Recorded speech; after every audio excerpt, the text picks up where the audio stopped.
lawyers made their opening statements in the trial against two former JEA executives accused of trying to make money off selling the utility.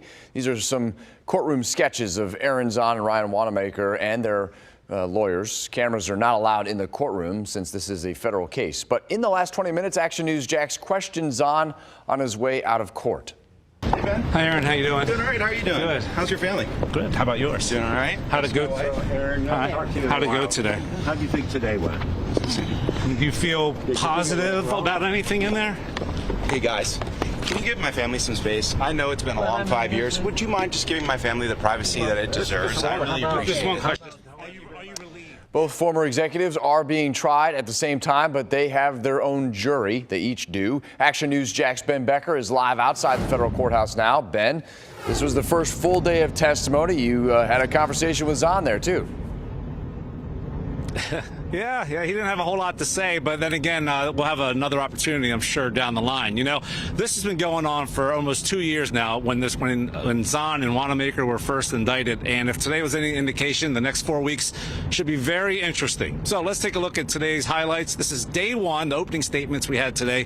First and foremost, the prosecutors said, Tyson Duva said it was a false narrative that Aaron Zahn created to create the sale of JEA, where he could have profited with tens of millions of dollars.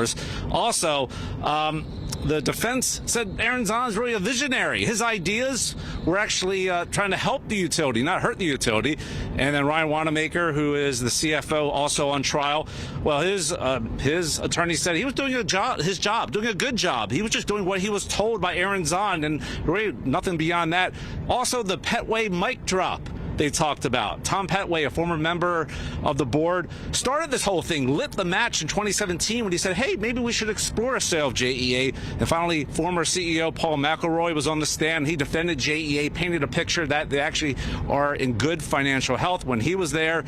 And he will actually be on the stand again tomorrow. They didn't finish with him today because they got a late start. I'd like to welcome in at this time Action News Jax law and safety expert Dale Carson. All right, Dale.